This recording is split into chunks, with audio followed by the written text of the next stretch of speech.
इसीलिए साथियों आज आग्रह करने आया हूं। एक तरफ प्रधानमंत्री जी हैं जो हम लोग को सम्मान विकास की राह पर आगे लेकर जाने का काम करते हैं, दूसरी तरफ वो लोग हैं जो अपने लाठी में तेल पिलाने का काम करते हैं। इन लोगों के पास कोई मुद्दा नहीं है, इसीलिए लोग मुद्दा उठाते हैं।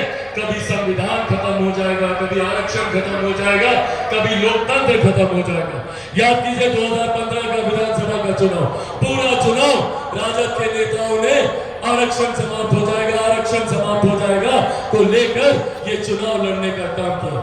आज 10 साल बीत गए, बताइए किसका आरक्षण छीना गया? ये डराने की राजनीति करने का काम महागठबंधन के लोग करते हैं, इससे सावधान रहने की जरूरत है। जिस तरीके से राहुल गांधी जी झूठ बोलने का काम करते हैं और ये बार बार मेरे प्रधानमंत्री ने हर मन से इसको दोहराने का काम किया, आदरणीय गृह मंत्री अमित शाह जी ने हर मन से दोहराने का काम किया। बार बार केंद्र की हमारी सरकार ने इस बात को स्पष्ट तौर से कहा है कि ना आरक्षण पर ना संविधान को लेकर किसी तरीके का कोई बदलाव होगा। और आज आप लोगों के सामने हाजीपुर की इस धरती पे खड़े होकर मैं मेरे नेता, मेरे पिता आदरणीय रामविलास पासवान जी के संघर्षों की कसम खाकर आप लोगों को यह विश्वास दिलाता हूं, ना संविधान को कोई खतरा है, ना आरक्षण को कोई खतरा है। साथियों, हमारी सरकार ने जात पात धर्म मजहब से उठकर तमाम तरीके की गरीब जन कल्याण की योजनाओं पर काम किया। आज की तारीख में, और इसका श्रेय मैं मेरे नेता, मेरे पिता आदरणीय रामविलास पासवान जी को दूंगा।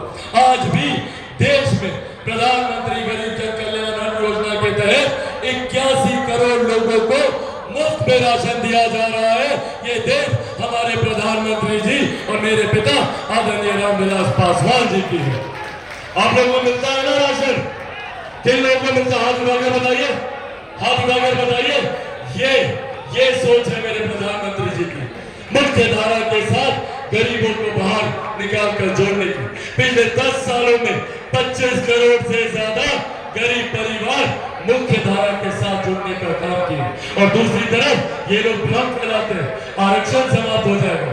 यहीं पर तेजस्वी यादव आकर चिराग पासवान के बारे में बोलकर जाते हैं कि चिराग पासवान कहते हैं कि जो संपन्न दलित है उनका आरक्षण छीन लेना चाहिए। झूठ बोलते हैं तेजस्वी यादव। मुझे दिखा दे कहीं पे कोई बयान, मुझे दिखा दे एक जगह भी जहां पे चिराग पासवान ने यह बयान दिया हो, एक जगह भी कहीं दिखा दे। और अगर नहीं तो तेजस्वी यादव जी ये झूठ बोलना, झूठे बयान देना बंद कीजिए, नहीं तो मजबूरन हमको भी आपके ऊपर कार्रवाई करनी पड़ेगी। ये डर, ये भ्रम फैलाने का काम, ये डर, ये भ्रम फैलाने का काम जो लोग करते हैं, इन लोगों से साथियों हम लोगों को सावधान रहने की जरूरत है। मेरे नेता ने, मेरे प्रधानमंत्री ने किसी गरीब कल्याण की योजना में हिंदू मुस्लिम नहीं देखा, उन्होंने कहीं अगला पिछड़ा नहीं देखा। पर जो लोग जात पात धर्म मजहब की राजनीति करते हैं, जिनको सिर्फ जातीयता सांप्रदायिकता में बांटने का काम करते हैं, वही लोग इस तरीके के भ्रम फैलाते। और तो यहाँ तक भी बोलते हैं कि ये बिहारी है और ये बहारी है। बताइए चिराग पासवान कहीं से बहारी हो सकता है क्या? बताइए चिराग पासवान बहारी हो सकता है क्या?